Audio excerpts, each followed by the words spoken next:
the Rangers Journal now.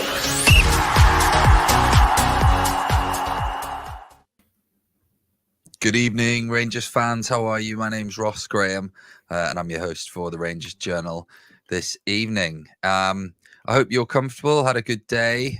You sat with a beer or a cup of tea or even a nice glass of 7-Up. I've had a few of those today, which was delightful. I'm going to welcome in the wonderful panel tonight. I hear, Ricky, you've been playing five-a-side tonight, rolling back the years. How did you get on? We get beat by one, but it was a close game. If it wasn't for the fact that they had a decent goalkeeper, we would have won the game. But hey, it's good. It's an hour's fizz at my age. You can't complain. But good evening, lads. Looking for a bit of a positive mode at the moment. 4 clean sheets. Everyone's going in the right direction, and long may that last. And hopefully tomorrow night we can continue that good results are concerned. So yeah, looking forward to tonight. Yeah, well said, Ricky. Kev, how are you keeping, mate? I'm loving the hair. Thank you. Probably a bit of a change since the last time I was on with you, Ross. Yeah. I good, mate. Had a week off the pod last week, so looking forward to being back on and talking all things Rangers. Similar like Ricky, feeling quite positive at the moment, so I'm looking forward to being on. Was the kind of initial haircut that bad that you needed sort of just a bit of downtime to pretty much? Pretty much, to be fair, just that fed up. See, when you've got 2 kids and you rush for time in the morning, easier just to shave it and get up, shower and go. Love it. I've been there before. It's a great feeling. Doug, how are you keeping, mate? Yes, very good. I've been gallivanting the last couple of days. I'm out for a gig, so that was fun. Came out of the gig, checked the scores, and night went from great to amazing for some reason. But yeah, it was a good day. Was there a game on last night? I'm not sure I caught that one. Maybe it wasn't much of a game. It was okay. Game. Sorry. Normally a game has 2 teams in it, doesn't it? Anyway, moving swiftly on. Look, the purpose of tonight's podcast for those watching at home. Thank you, firstly, for tuning in, and secondly, we're going to be talking through Rangers' European adventure continuing against Lyon. Tomorrow, following a great result in the first game of this new league campaign. Ricky, you mentioned earlier that you felt like the mood was pretty jubilant at the minute, or it's improving, shall we say? What now we've had a bit of time to reflect on the Malmo game. How do you think that'll help us going into this next one? Confidence. I think it's been mentioned in previous pods. We're a brand new team. We're still knitting together. There's still players still trying to understand each other's positions. We'll still get injuries, especially on the left-hand side of the field. So we'll get players sort of playing out of position. But what is good is we're not suffering what looks like the injuries we were getting the past few seasons. So the bench is getting stronger and stronger. For me, there are still players to come in. Ala Hadji, thankfully, at last. No, he could be introduced to the domestic football. I'm not sure it's going to be that quickly, but it's another positive. And we keep going on about Bailey Rice and the youngsters, Lovelace. We have got some options there, and as long as the season progresses, the confidence will build up. And if he can have, and you can see Lawrence has come onto a game because he's now got a bit of competition. And that's got to be good for the whole team. So that momentum's building. It wasn't a great game on Sunday, but it's a 1-0 victory, and the guys will take confidence, I'm sure, moving into tomorrow night against this Lyon team. Ibrox, full house, and looking quite positive as far as I'm concerned for tomorrow night. It's a really good point to raise, actually. This will probably be, the first time that a lot of those players that we play in tomorrow, we playing on a European night at Ibrox. That's a huge thing, and I think it'll really stand us in good stead. Kev, we've probably been slowly chugging away in the background, grinding out results here and there. But if you actually take a step back, it seems like we're on a good trajectory at the minute. Yeah, absolutely. I think things are definitely starting to feel a lot more positive. I think we're starting to see a bit more of a style of play. I think people were getting quite worried for a while that we seem to be just playing hoofball for large parts of Clement's tenure. Whereas I think we're starting to see what they're trying to do, try to move the ball fast, but keeping the ball quite on the deck and have a bit more variation in the play. I think just touching on what Ricky said, I think starting to see clean sheets coming in is excellent. I think Butland speaks about it in his presser today, with the 6 clean sheets out of 7, and partnership starting to form well with the back four, especially Suter and Proppen at the back, starting to look more and more solid as the games go on. So I think we're certainly moving in the right direction. Probably ties in with Clement's comments a few months ago, where he did say we wouldn't see the real Rangers team, this new team, until around October time. And that seems to be coming to fruition, to be fair. And the team do look to see, or they do seem that they're starting to gel together. So long may it continue, and hopefully this is the start of something excellent. Yeah, I think that's really fair to take that step back, look at Clement, and actually, he's obviously a clever guy. We get caught up in the heat of the moment, don't we? And think, oh, what's going on? Why is he doing that? But actually, he's sort of mapped it out and given us this timeline, hasn't he? People watching at home, it'd be great to get your thoughts on why it is that things are starting to feel good around Ibrox, and you can't say last night's Champions League results as an answer to that. Doug, moving on to, I guess, our European stature and kind of the teams that we've started to put away in years gone by, or more recent years, shall I say. Malmo, obviously a decent team. We came up against them, and I think it was fair to say we were underdogs. How do you think that, the game panned out? Did it go as you thought it would, or? No, not at all. I thought it would be a tight game. History has shown that we've had a tough time against Swedish teams, and I think generally, we tend to meet them at this kind of front end of European competition, which is the back end of their season. So I think that's always kind of given them a little bit of a help in that regard. Possibly the standard football is good in most of the Scandinavian leagues as well. So, I thought it was going to be a tight game. I was expecting maybe like a 1-0 or a 1-1, something like that, because that's similar to what we've had before. But obviously we get that early goal, and we just went on from strength to strength. We played a really good game. We were absolutely on top pretty much from start to finish. There was a wee period in the second half where they did kind of get into it a bit more and started making some chances. But we kind of, we get the second goal at a good time. And I was sitting watching quite happily and didn't really feel hugely in danger, apart from that short period where I did kind of think they were getting closer. The only worry was the fact that we made so many chances, like really good chances, and weren't scoring. So it kind of had that they're going to get an 89th minute equaliser feel to it until McCausland scored. But I was really impressed. I hope they've taken confidence from that. It was a good performance, something that I hope they'll take moving forward, not only into the European games, but into the league games as well. Yeah, absolutely. I was sat on a coach in Turkey watching it on my phone on a very bumpy road, so I can't say I've seen all of the maybe the double vision from the 10 pints of FS didn't help, but it was certainly a bit of a blurry one for me. But I've watched the highlights back about 10 times and it looked like it was a super performance. Ricky, I asked you before about what it does to the team. You said it gives us confidence. Surely the past few years and the scalps that we've had in Europe also mean that actually when a big boy like Lyon comes along, actually we shouldn't really be that afraid to play them. You probably came to the wrong person, Ross, because I wasn't very optimistic this time last week. Right. It's just exactly what Doug was saying. I alluded to it earlier on, and I mentioned it last week. We're still a team in transition. They're a team that's literally just won the league. They're 26 games into their season. We're still trying to knit our team together. We're in transition. I just felt that was going to go against us. But when, at the end of the pod, I did go for a 2-2 draw. So on the Thursday, I was so pleased at the way we played. That 20-minute spell at the beginning of the second half, they were a far better team.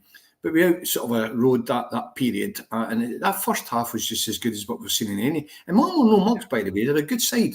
They've just won the Swedish league. So I was over the moon with the way we played, and I wasn't surprised how that transformed to how we played on Sunday, because it's that usual Thursday night high going into a kind of domestic league game on a Sunday, and we don't generally play that well, and that's the pattern.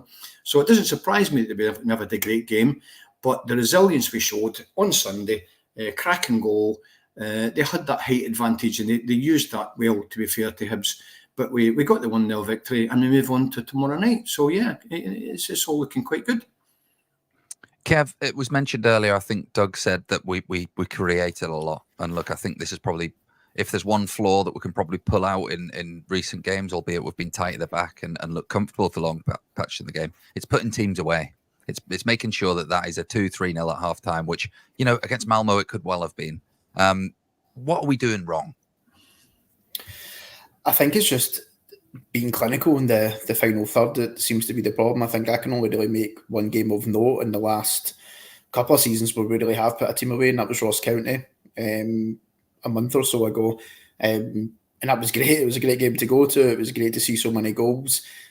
I think when you seen Dessers that game, he seemed to be clinical.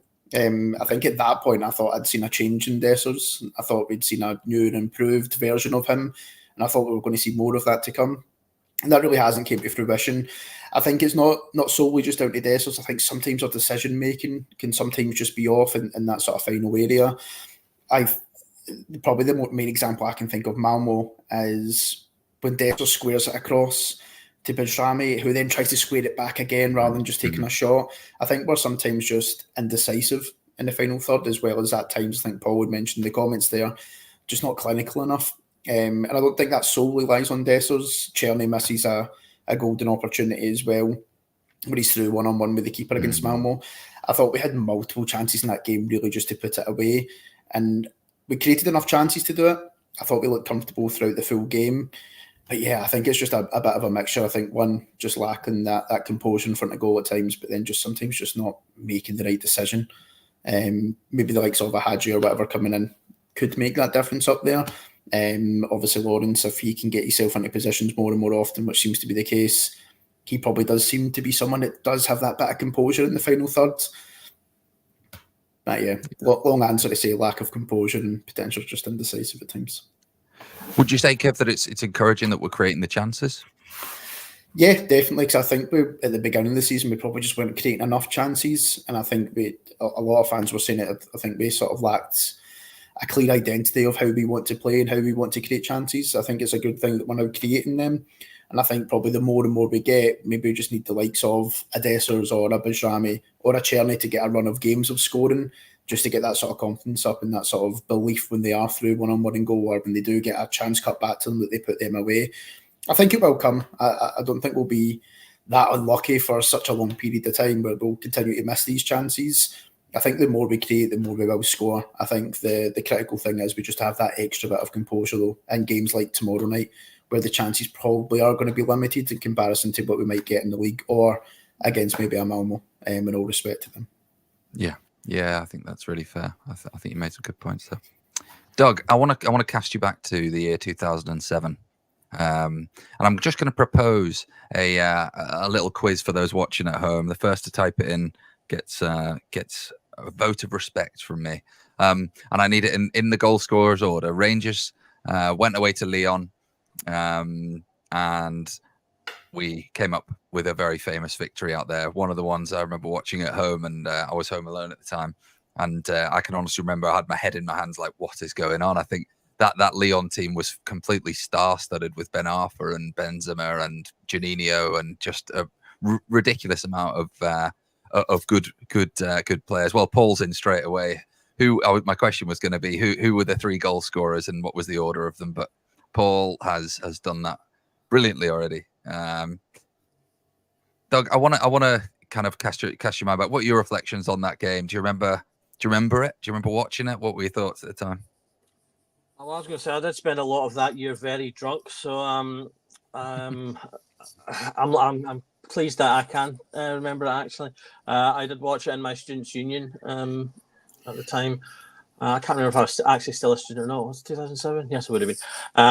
So it was a great atmosphere, beers everywhere. Dundee's quite good. There's a good level of beers around Dundee when games are on. So that's quite good.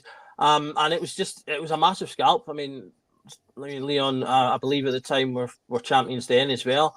And arguably an even better side, like you said, a couple of top players. They had Benzema, I think was barely like 19, 20 years old, but already was a top player. I think, did he not get a hat trick at Ibrox in the return fixture? So they were a really good team, and it was a big scalp. And obviously kicked off a decent a decent spate of games that year.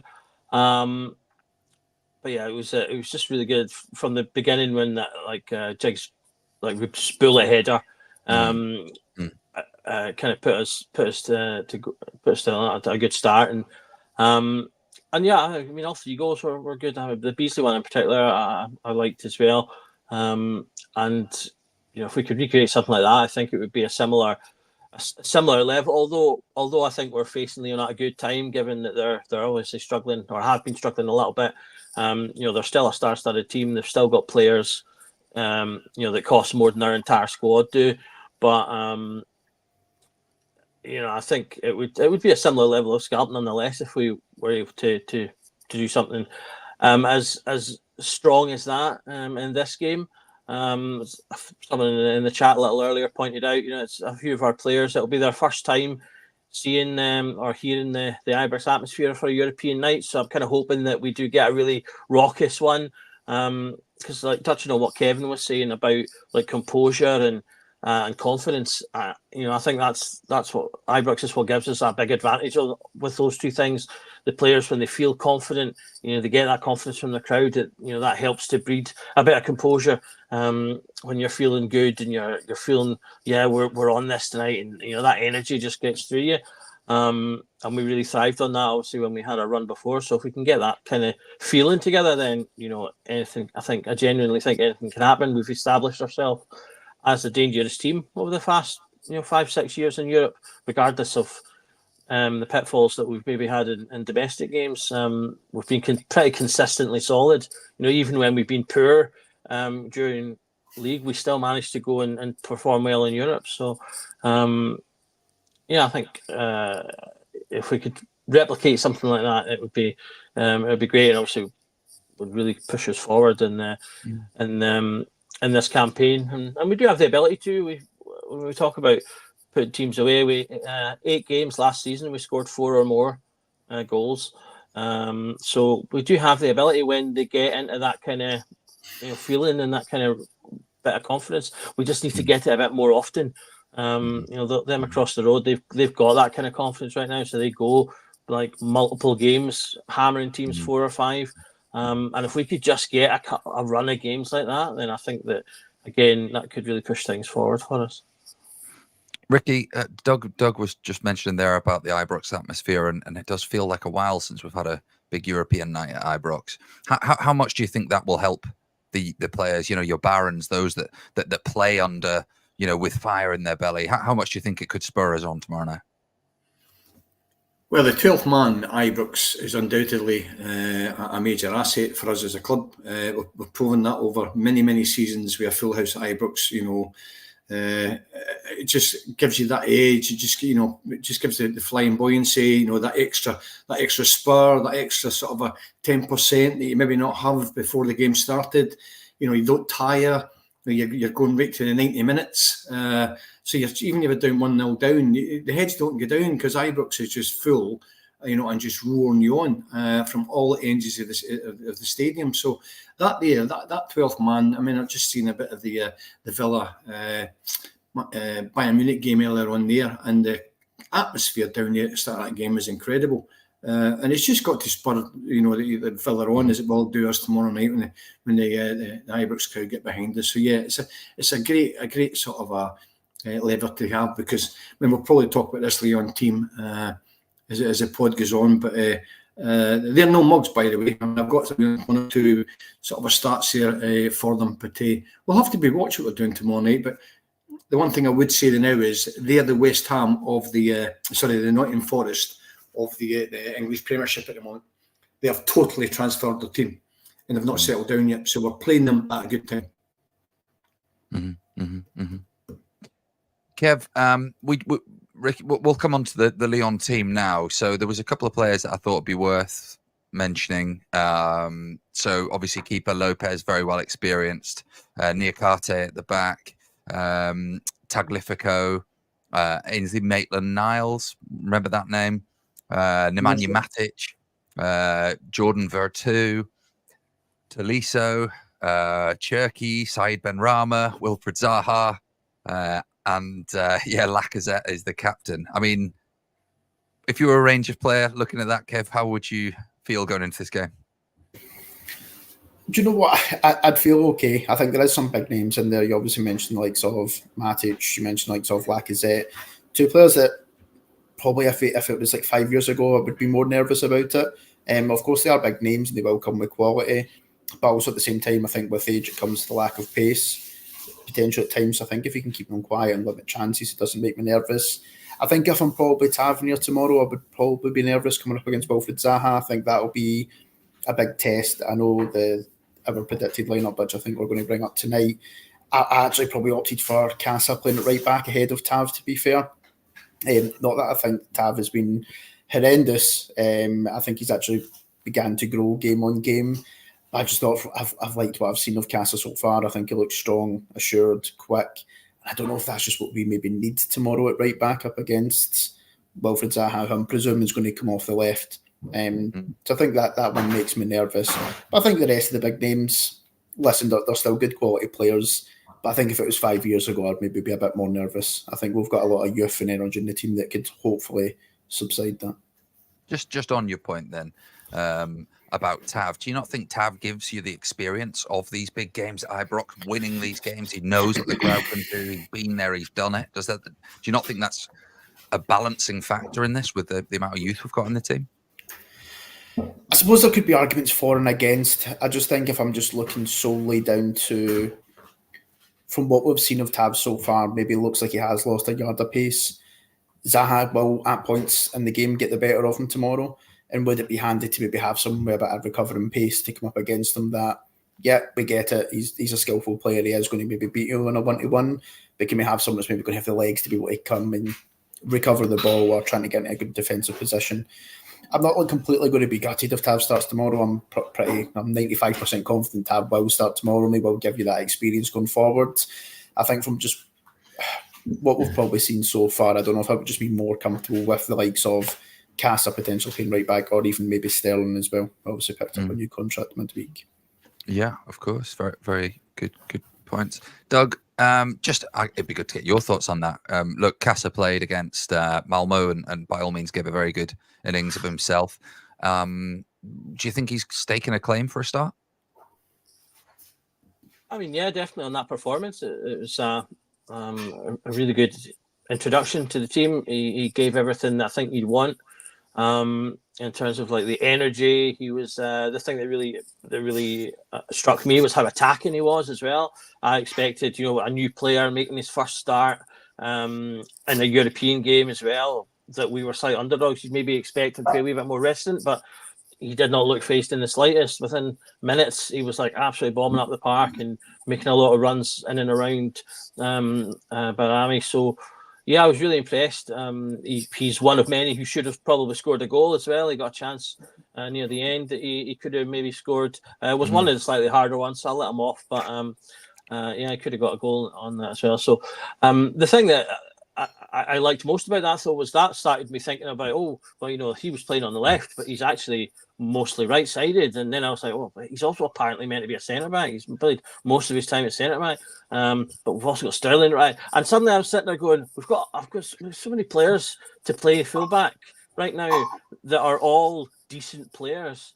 And all bring something slightly different to the team. And I was like, I can't remember the last time, that I was thinking of a position that felt so kind of full. The only one I think is kind of got a big question mark on them is Yilmaz because of his injury record. But, even if you account for what he's doing when he plays, he's still showing good things as well. So I was sitting there going, you've got two, if you include Fraser, you've got three on the left, and then you've got a handful on the right as well. So I feel like that's quite exciting moving forward in terms of giving us options. Like Kevin said, you can kind of look at it from, right, you've got Zaha, really pacey, skillful player.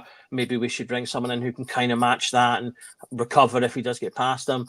Or you can look at it from the right, well, maybe we need more experience. Maybe that'll count. And so we've got things to kind of options that he can, actually pick and choose which one he wants to go for rather than going, I've not really got any options, so I'll just go with this. So it's good to have options for these games. I think Tavernier, I think, is pretty much a guaranteed starter. He's as he has been all season thus far. But the upside is, if it's looking like he's absolutely lost this, he could sub him off. So you've got someone there, and not just Casa. You mentioned Sterling's got a new contract, so obviously he could come in at right back as well. So again, kind of options, and I think that's the thing that's probably the most important. That yes, people have their concerns about Tavernier. I still feel like they're slightly being over-egged, in my opinion. The way people talk, you'd think we'd lost so many goals this season, and I think what was it, only 4, 3 of them in one game. So it's not like the defence has been leaking goals. So I do still think there's a bit of overdoing it, but there are valid criticisms there. But yeah, that's the big thing for me, is that we've actually got options, and not just options, but good options that I'm confident in, and multiple of them that he could potentially look to. Yeah, good, very good point. And it's lovely that we're in this position where we do have players that are coming in and are able deputies. I think one of the things that it's come out that Clement said about Sterling is that he has that versatility and trustworthiness that you can just chuck him in these areas and he'll do a good job. Not forgetting Balogun as well on the bench, who can obviously play a range of positions as well. Those watching at home, it would be great to hear your team for tomorrow night. If you could put that in the chat, and we'll get those read out, who you'd like to see before we get onto the Rangers Journal combined 11 that we've pulled together and polled within our little WhatsApp group. Ricky, I wanted to get your thoughts on the back line at the minute, because it has been quite quietly going under the radar that we have been pretty solid, actually, and not conceding many goals at all. What are your thoughts? And I guess, A, what are your thoughts? And B, would you start the same back four as against Malmo, or would you want to be a bit more attacky and aggressive? Well, I think it will. Can I just start? Is Jeff Day available tomorrow night? Is he only? Yeah. Only one game suspension. So he is available. I wasn't too sure if it was a 2-game suspension or a 1-game suspension. Well, interesting. On Sunday, Rangers at one point had 3 right backs on the pitch at the same time. I don't know how the formation was, but the 3 were on there towards the end of the game. So I think tactically, if we're going to try and stop Zaha, if he is the man that's going to be coming down the left now, Tav is at an age where they're probably going to try and hit him because his lack of pace, not through his lack of experience, because of the lack of his pace. And they've got Wilfried Zaha, who could probably be the man to do that. Now, I fully expect Tav to start tomorrow, but tactically, Clement could mix it up, move Tav forward a little bit, bring in one of the other 2 as a right back. I don't think he will, but tactically could do that if Zaha's going to be that man that's going to go down the left-hand side. But defensively, again, it just comes to the options. We've got a good goalkeeper, who I think he sort of organises his back four quite well. You've got Suter and Proper playing together and now bonding a good partnership and understanding with each other. But the spine of the team is starting to look good.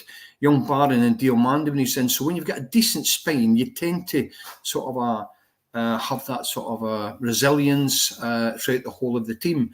Now, you've got your 2 fullbacks. Jeffrey's obviously started very, very well. Redvan's now back available. Not that he's going to play tomorrow, but if he's fit, he might play, and he might move Jeffrey forward a little bit, like the same as he just did there with Tav. So we've all got our own thoughts. I think we all agree what the team's going to be tomorrow. But as Doug says, there's bags of options, and we'll just wait and see what happens tomorrow. Yeah. Thanks, Paul, for putting his team on there. Butland, Tav, Suter, Proper, Casa, Jeff Day on the left, Cherney on the right, Baron Diomande with Bajrami in front, or Bayrami, sorry if I said that wrong, and Dessers up top. So without further ado, I'm going to bring up the Rangers Journal combined 11 for the game. So we've got Butland, Tav, Suter, Proper, and Jeff Day. Diomande back in alongside the ever-present Baron. Lawrence in front of him. Bayrami on the left, Cherney on the right, and Dessers up top. Kev, how would you feel if that team started? Yeah, I would be fine, to be fair. I think it was pretty conclusive when we done our vote in the group chat yesterday, I believe that would be the starting 11. I think I'd be happy with that overall. I'm actually going into tomorrow pretty confident, if I'm honest. So hopefully that doesn't come back to bite me. But yeah, I think that's a team that most people would expect that would line up. I know we're suggesting potential tweaks to try and help support in certain areas. Obviously, I'm talking about Tav maybe for Casa, but I think I would have no surprises tomorrow if that's what comes up an hour before kickoff. Yeah. Doug, we saw Igaman start at the weekend there against Hibs, and just didn't feel like it was his sort of game. He was in and out of it. He sort of was trying to do numerous things, but it just didn't seem to. Maybe it was first game at Ibrox and just got a bit too much for him. But you notice the difference when Dessers came on, and I think a lot of people watching that actually will have gone, do you know what? Maybe his actual finishing might be a bit lackluster at times, but his hold up play and his sort of contribution up top there is really what's needed at times. How do you feel about Dessers coming back into the fold instead of Igaman? Yeah, I mean, I'm totally for that. I said the last pod I think I was on that at the moment Dessers is the main man. He's the one that owns the shirt. He's scoring goals. He's scoring regularly. So it'll take work for. It'll either take work for Eggman to sort of take the shirt from him, or Dessers is going to have to dip in form. Otherwise, he's got to be one of the first names on the sheet for any game. I think it was noticeable. You could really see the differences, I think, in their styles when you watched the Hibs game into Igaman. His movement reminded me of a lot of Morelos in terms of he dropped deep a lot. He moved to the wings a lot, which is something that Morelos would do as well. Now, I don't know if that's going to be proved to be his general style or if he was doing that more because he wasn't getting a lot of the ball. It's difficult to tell when you're watching a game. Some of it could be players not managing to find him, or it could be that they're not finding him because he was moving a little bit more than Dessers does, and so they're maybe used to obviously how Dessers moves. So there's a little bit of work probably there to be done in terms of them getting used to one another. But I did like his movement. I like players that move around. The only difficulty is if you're going to have a striker that does that, you have to have midfielders coming in and filling into the central spaces. It was something, a criticism I made of our team a lot of the time when we had Morelos, because you'd have him and maybe Kent, for example, who would do nice little combinations out in the wing, but then there'd be no one in the box that would be crossing the balls to, and you'd have moves break down and the ball having to come back. It was one thing that Arfield did really well. He would run in late and find those spaces and get goals from that. So I think we'd be relying on Lawrence and Diamande to be pushing up and filling in some of those spaces if Eggman was to play. If he's going to continue in that kind of mold, whereas as I say, Dessers, you tend to find Dessers is much more central. He will drop back when needed, and that's part of the movement of the whole team. But he's much more central, certainly than Eggman played in that. So I think you'll see him, doing that kind of hold up a bit more often, and he's. There's been a few of his goals this season that he's gotten just because he is smack banging basically in the middle of the box. Was it the second goal against Dundee, or the one that kind of comes in and then Tav hits it and it just basically just hits Dessers and goes in practically. He gets that because he's smack bang in the middle of the penalty box where your striker should be. And I think he gets a lot of goals that way. So it was interesting watching the difference. Eggman needs to I think just work a little bit more to get himself used to the team and the team used to him. But it was I did think there was some good things to take from the game. But yeah, when it comes to who's number one right now, it's firmly Dessers for me. Ricky, what are your thoughts? Who would you be starting? Oh yeah, you've got to start with Dessers. Eggman has shown in his cameo prior to the Hibs game that he is a decent player. I just don't think he had enough contact with the players around about him on Sunday. And I think that was the same with Dessers. Dessers got a little bit more involvement with the players left and right of him. But I think Lawrence needs to keep a little bit closer to Dessers. When there's numerous occasions on Sunday where he was down at back collecting the ball, and it just struck me that Eggman and then Dessers to a lesser extent, they were just isolated so much that they just never got in the game, you know. So again, it's just that transitional period that I think we're in at the moment. This will click eventually, but I just think if we are going to play that formation, the front four need to sort of just stay a little bit closer together and just try and link the play. Otherwise, we'll be a little bit disjointed, which I felt was the case on Sunday. Well, for me anyway. But yeah, just I'd like to see Lawrence just playing a little bit more central if it is going to be him in the number 10 role. And just linking that play with Dessers and looking for if we do get the runners, because as Doug's sort of alluded to, we don't have that Arfield anymore. We don't have that guy, you know, with the 10 sort of running beyond and linking up the play. So it may be something that are working on, but I just sometimes I think with Clement's formation, is it a 4-3-3? Is it a 4-2-1-3? Is it sometimes I don't really know what we're trying to do at times. And against Malmo, it was absolutely fantastic to watch, you know. But I've got faith in Clement. I'm not knocking the guy, but again, I just think it's a team at the moment it's still in transition, and we will get there. I'm very confident of that. Yeah. I think you're right, and I think that Clement's, from the way he plays, it seems like there's two different formations: one with the ball, one without the ball, and you see that moving about, especially with Tav moving into the midfield when it becomes an attack, and then sort of and Barron drops back, and then sort of the switch when it becomes out of the ball, and you see Barron being aggressive and attacking and sort of getting really involved. Kev, I wanted to ask you about Tom Lawrence. He's our joint top scorer at the minute. And is contributing more this season with just performances and getting 90 minutes under his belt and being available than he probably has so far in his Rangers career. Do you think the guy's not getting the plaudits that he maybe deserves so far this season? Yeah, I'd probably agree with that. I think we're starting to see the Tom Lawrence of what we sort of got a glimpse of when he first came in, with the goal scoring and his overall play. I think that the fitter he's getting, I think the more he's coming into the game, I think he was getting a lot of criticism for his work off the ball. Especially when he'd just come back from injury. But a lot of that could have probably just been down to his overall fitness and lack of actual game time for such a long period of time with the injury that he had, or double injury. I'm sure he got injured, came back, then got injured again.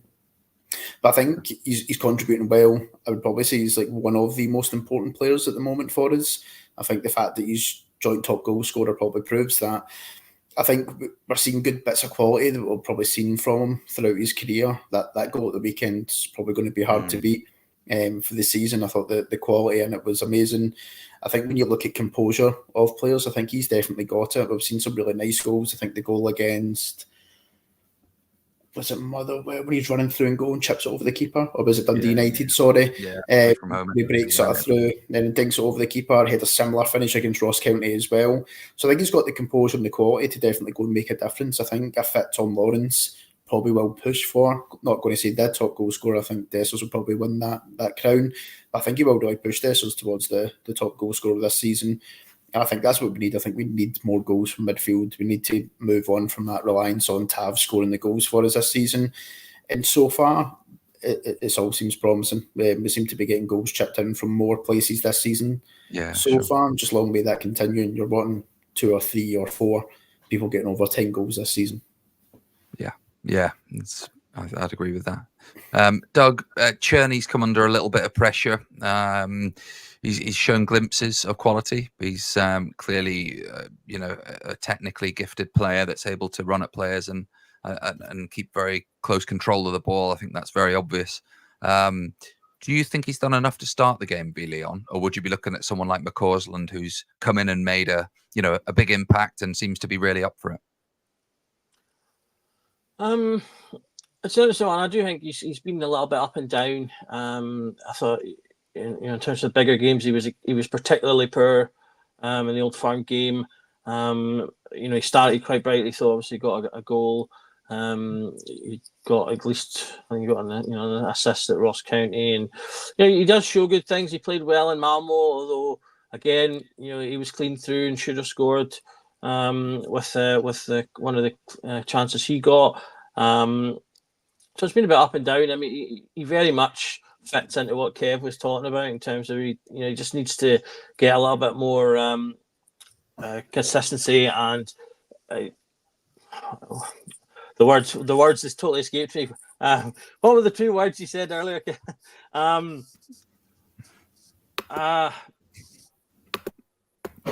Composure and more decisive. That's the word, composure. Thank you very much. That just I totally mind blank there.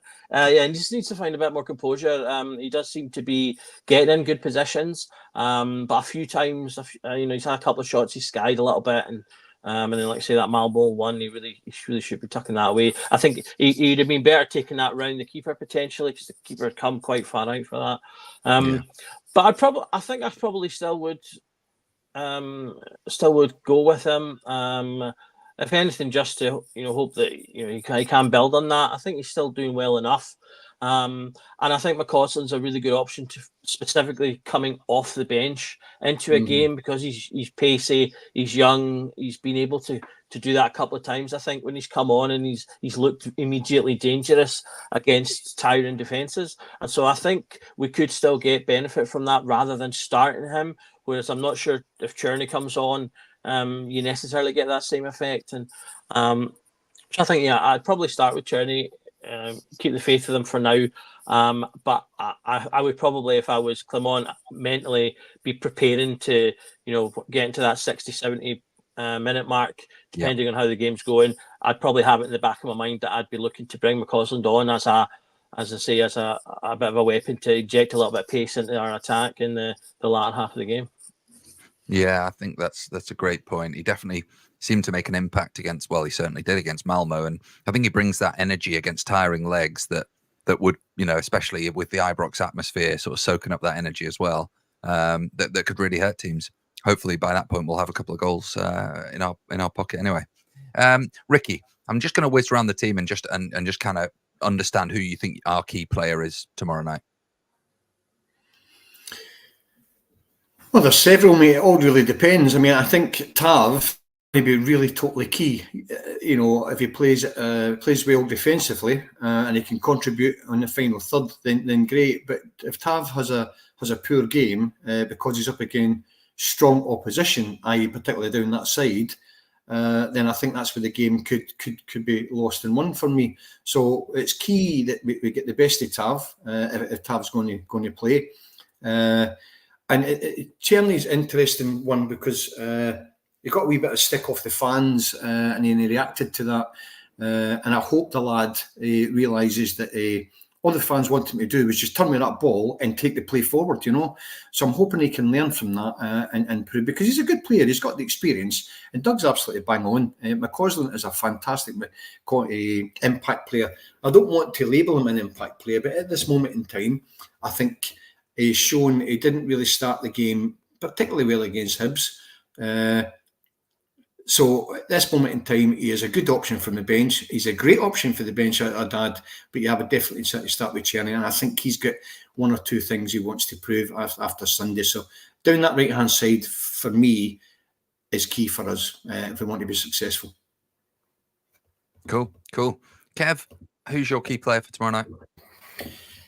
Probably for me, I'd probably go with two, just probably slightly different approach from Ricky. I'd probably say Diamonde and Barron are going to be really important for us in the middle of the pitch. I think there's going to be periods of the game where we need to be able to hold on to the ball. I think Lyon probably will try and dominate the game, try and dominate possessions. I think on the occasions where we do have the ball, we need to be smart with it. We need to try and play forward as quickly as we can. And I think the two in the middle of the pitch is going to be vital within that. I think we're definitely going to have the legs over Lyon, especially maybe if they start with Matic in the middle. And I think with their youth, their energy, and their ability to get the ball down and play, I think that's going to be vital, and get the ball quickly into the likes of Bajrami, Cherney, Dessers, or whoever else might start up front. So I think for the two guys, if they can be on the game and play the way they played against Malmo, I thought that was Diamonde's best game that I've seen him play for Rangers. I think if we can get them playing at that standard, then I think that could be vital for us tomorrow. From what I saw, he looked like he had a good game, but it looked like he was jumping up and down the whole time, though. But I think he had a good game. Doug, it'd be good to get your key player for tomorrow night, please. 11 on the pitch, but I think I would actually say my key player is the 12th man, because just to be a bit abstract. But I do genuinely mean that, because I actually think when it comes to Europe, it's less about key individuals and more about the team as a whole. we have to perform well as a unit when we're playing against teams that are bigger and have these sort of quality players. So for me, it's less about picking an individual and more about the team has to perform well together as a unit, both defensively, probably most importantly defensively, but also going forward. So with that mindset, I would pick my key man to be the 12th man, because if the crowd can get the team as a whole up and into that heady space that we're able to get to at home games in Europe, then I think that's what can push them to get, to get results in big games like this. To answer the question like a normal human being, though, I would probably say I totally agree with Kevin. I think the midfield is key. It's just the way football is in general right now. I think the midfield is key, but I'm going to pick Dessers ultimately, because if we're going to win the game or get something from the game, I think that they're probably going to get a goal, because they've got some really quality players in that attacking area. I think you mentioned Cherky, an attacking mid's a really quality player for me, and they've got some really top guys up front. So I kind of feel like they're probably going to be able to get a goal, and therefore, if we want anything out of it, so do we. And Dessers is going to be key to that. So if he has a better style night, then we can. I can see him getting a goal or two. Whereas if he has one of those nights we know he can, then we could struggle depending on how everyone else does. But yeah, I think really for me, they have to perform together, and that's how we'll get the best out of it. Brilliant. Love the 12th man answer. For what it's worth, I'm going to go with Bayrami. I think we will be playing on the counter attack. I think that's just the way it'll be a lot of the games in Europe. May be different, but I think he had 2 or 3 superb passes that cut the team Malmo open. One for Dessers, one obviously 3 for Cherny, and then one for Casa at the end there. And I think if we can get him laying that weight of passing and put it on a plate for players, then he could well be a huge asset for us tomorrow night. Right, I'm going to whiz round one more time. I would like your score prediction and any final thoughts. We've got a few minutes left, lads. Ricky. Just very briefly, Lyon not doing it very well at all. Or they haven't started very well. A team that's in total transition as well. This season alone, they brought in 23 players, a total cost of 147 million euros. 13 of those 23 were loans or frees. They sold 22 players for 38 million quid, 18 of which were freed. So they've totally changed their team round. As mentioned before, we can all remember Nottingham Forest a couple of seasons ago, just the money they spent. I think they had about 28 senior players. They couldn't get a set of 11 and couldn't buy a win. And I think that's a period that Lyon are in at the moment. I'm hoping I'm right. So we're getting them at a good time.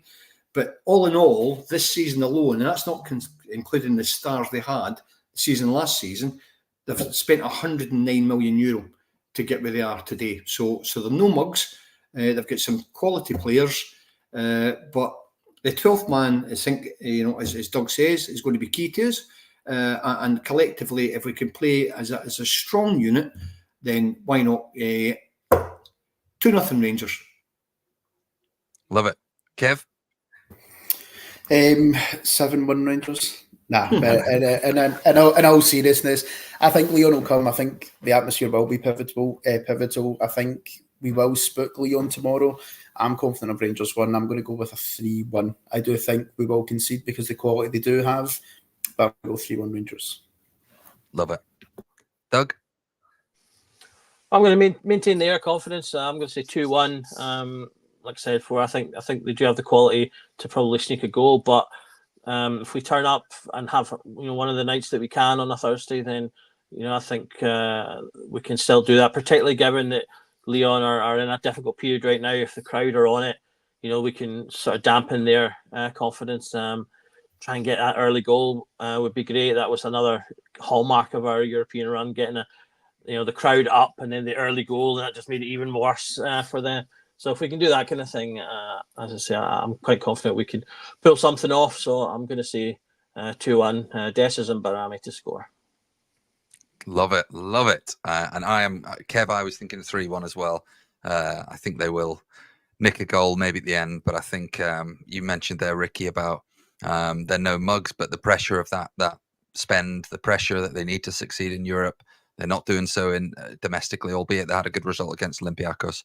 But I'm going to say 3-1 to the famous. I said it last week, so I'll say it again. Thank you everyone for watching. Please do like, subscribe, and share this video where you can. Thursday nights are Rangers nights, but every night is the Rangers Journal night.